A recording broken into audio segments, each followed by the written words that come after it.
दोस्तों, आज हम आपको दो कहानी सुनाने जा रहे हैं जो कि आप सभी के जीवन में बहुत ही हिम्मत देने वाली है। दोस्तों, पहली कहानी यह है कि जब महात्मा बुद्ध अपने शिष्यों के साथ दूसरे गांव में जाकर प्रवचन सुनाया करते थे।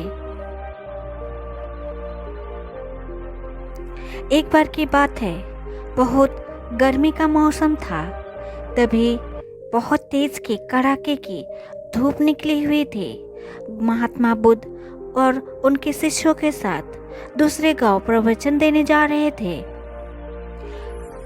महात्मा बुद्ध के शिष्यों बहुत ही ज्यादा गर्मी में हाल बेहाल हो रखे थे और बहुत ही ज्यादा चलते चलते थक गए थे। महात्मा बुद्ध के प्रिय शिष्य आनंद भी उनके साथ था और आनंद के मन में ये सवाल उठ रहा था। अंत में उसने महात्मा बुद्ध से पूछ ही लिया कि गुरुदेव गांव कब आएगा और यहाँ से कितनी दूरी में है, हम थक गए हैं।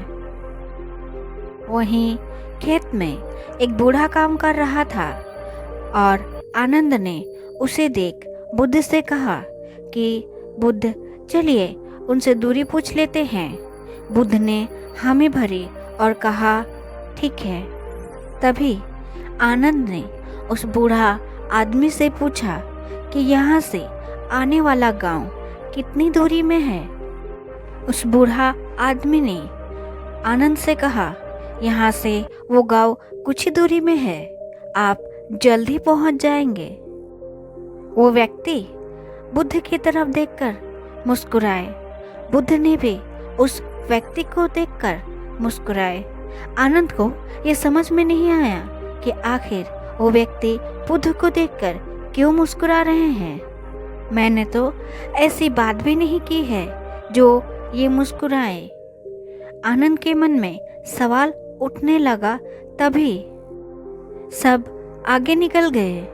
तभी थोड़ी देर जाने के बाद जब वो गांव नहीं आया, तब आनंद के मन में फिर से सवाल होने लगा कि बहुत दूर निकल आए, फिर भी वो गांव नहीं आया।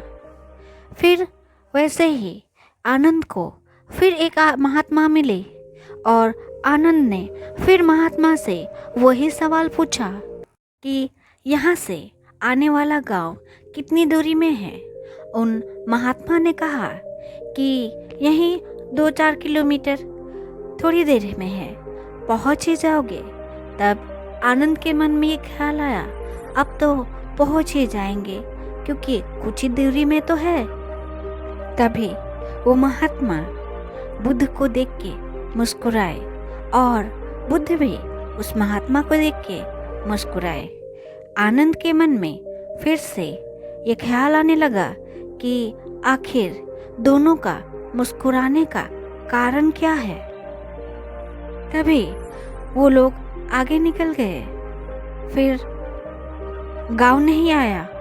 फिर आनंद ने एक बूढ़ी माता से पूछा कि गांव कितनी दूरी में है। वो बूढ़ी माता कहती हैं कि बस कुछ ही दूरी शेष है।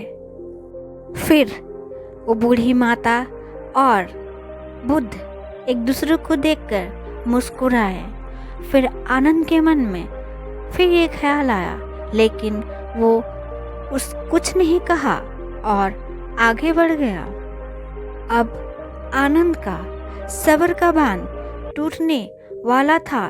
तभी वो अपनी कंधे पर रखे सामान को नीचे उतार के फेंक देता है, क्रोधित हो जाता है और बुद्ध से कहता है कि बुद्ध, आखिर आपने कहा है कि बेफिजूल की बातें नहीं करनी चाहिए, लेकिन काफ़ी देर से मेरे मन में एक सवाल है जो मैं आपसे उत्तर जानना चाहता हूँ। कृपया आप मुझे उत्तर दें। कि तभी महात्मा बुद्ध कहते हैं, पूछो क्या सवाल है। आनंद कहता है कि गुरुदेव, मैं ये पूछना चाहता हूँ कि हम जिनसे भी रास्ता पूछ रहे हैं कि गांव कितनी दूरी में है, तभी हमें हर कोई ये कह रहा है कि थोड़ी ही दूरी में है, परंतु गाँव नहीं आ रहा है, और आप कभी उन्हें देख के मुस्कुराते हैं तो कभी वो आपको देख के मुस्कुरा रहे हैं, कभी आप उनको देख के हंसते हैं, कभी वो आपको देख के हंस रहे हैं। ये मुझे समझ में नहीं आ रहा है। गुरुदेव, आप कृपया मुझे ये समझाइए। आनंद कहता है कि हम इतनी देर से चल रहे हैं, गाँव ही नहीं आ रहा, कहीं हम गलत रास्ते में तो नहीं है। बुद्ध ने आनंद से कहा कि आनंद, हम सही रास्ते में ही जा रहे हैं। जो गांव हम जा रहे हैं वहाँ के लोग मुझे जानते हैं, क्योंकि मैं पहले भी जा चुका हूँ और वहाँ की दूरी मैं जानता हूँ, और वे लोग मुझे जानते हैं, इसलिए वो मुझे दोबारा जाते हुए देख मुस्कुरा रहे हैं। और जिस तरह हम लोगों को अपनी लक्ष्य की तरफ आगे जाने की उन्हें उपदेश देते हैं और उन्हें उनके जीवन के पथ पर सफलता हेतु ठीक बिल्कुल उसी तरह राह में मिले हर एक व्यक्ति हमें हमारे कार्य पथ पर चलते रहने की और मंजिल की तरफ आगे बढ़ने की उपदेश देता गया है, ताकि हम हमारी मंजिल तक पहुंच सके। आनंद बुद्ध की ये बात सुनकर मुस्कुरा उठे और सभी फिर से एक बार गांव की तरफ निकल गए, और कुछ ही देरी के बाद वो वहां पहुंच जाते हैं। दोस्तों, जिस प्रकार बुद्ध और उनके शिष्य को राह में मिले लोग उन्हें आगे बढ़ने के मार्ग पर चलने के लिए प्रेरित करते गए, उसी प्रकार हमारे जीवन में भी किसी न किसी रूप से प्रेरणाएं मिलती रहती है। फर्क इतना है कि हम उन्हें पहचान पाते हैं या नहीं। दोस्तों, ये थी पहली कहानी। अब हम जानते हैं दूसरी कहानी। परंतु पहली कहानी में हमने क्या सीखा कि कभी भी अगर राह अगर कठिनाई से भरी है तो घबराना नहीं है, टूटना नहीं है, बस संयम और धैर्य बनाए रखना है, मंजिल जरूर मिलेगी। दूसरी कहानी शुरू करते हैं। बहुत समय की बात है, महात्मा बुद्ध जब भी भिक्षाटन के लिए जाते थे तो उन्हें गांव में लोग अनाज तो देते थे, साथ में उनकी जो सामर्थ्य बनते थे वो देते थे। उसके साथ ही अगर किसी के मन में किसी प्रकार का कोई सवाल होता था तो वो बुद्ध को रोक लेते थे और सवाल पूछते थे। एक बार ऐसे ही महात्मा बुद्ध एक गांव में भिक्षा लेने के लिए गए और गांव के लोगों ने उन्हें भिक्षा दी। तभी एक व्यक्ति वहां पर आता है और उन्हें भिक्षा देता है और कहता है कि प्रभु, मेरे मन में एक सवाल है जो काफी समय से मेरे मन में चल रहा है। बुद्ध ने कहा, पूछो क्या सवाल है। व्यक्ति ने कहा, हमारे जीवन में उतार चढ़ाव लगा रहता है और हमारे जीवन में उलझनों में हम इतना फंसे रहते हैं, उलझन को करीब से समझ ही नहीं पाते हैं, बस जीवन जी रहे होते हैं अपनी जिम्मेदारियों के प्रति और अपने जीवन के प्रति। परंतु जब हम असफल हो जाते हैं, हम खुद को कोसने लगते हैं और जीवन व्यर्थ लगने लगता है और हम लोगों की बातों में आ जाते हैं और हमारा जीवन ऐसे ही निकल जाता है। और हाँ, अंतिम समय में ये अफसोस करते हैं कि जीवन को क्यों नहीं जिया, जीवन की अहमियत समझे। वो व्यक्ति बुद्ध से कहता है, आखिर जीवन की सही मूल्य क्या है, आप बता सकते हैं। बुद्ध ने उस व्यक्ति की पूरी बात सुनी और सुनने के बाद उसके पास गया और एक चमकीला पत्थर दिया और उस व्यक्ति से कहा कि जाओ इस पत्थर की मूल्य पता करके आओ, परंतु ध्यान रहे इसे बेचना नहीं है, बस इसका मूल्य पता करना है। बुद्ध की बात सुनकर वो व्यक्ति बाजार की तरफ चला गया और सबसे पहले उसे एक फल वाला मिला और वो आम बेच रहा था। वो व्यक्ति फल वाला को वो बुद्ध का चमकीला पत्थर दिखाया और उससे कहा कि तुम इसका क्या मूल्य दोगे। वो फल वाला को वो चमकीला पत्थर पसंद आ गया और वो कहता है कि मैं इसका मूल्य 12 आम दूंगा। यह सुन वो आगे निकल गया।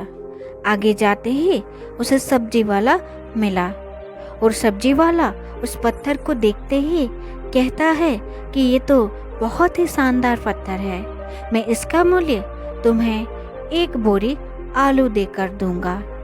फिर वो व्यक्ति वो मूल्य सुनकर आगे चला गया। थोड़ी आगे जाने के बाद उसे एक बड़ा सा दुकान मिला। वहाँ जाके वो पत्थर दिखाता है। फिर वो दुकानदार कहता है ये तो बहुत ही प्यारा पत्थर है, इसका मूल्य मैं 5 बोरी अनाज देकर दूंगा। वो व्यक्ति परेशान हो जाता है और वो सोचता है कि एक पत्थर का अलग अलग मूल्य क्यों।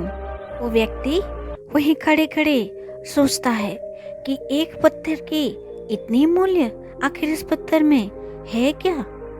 वो कुछ ही देरी में फिर एक सुनार के पास जाता है। फिर सुनार को वो पत्थर दिखाता है। वो सुनार वो पत्थर देख कहता है कि इस पत्थर का मैं 20 लाख दूंगा। फिर वो व्यक्ति वो पत्थर बेचने से मना कर देता है। फिर सुनार कहता है तो फिर 50 लाख में दे दो। वो व्यक्ति सुन के हैरान हो जाता है कि एक पत्थर की इतनी कीमत।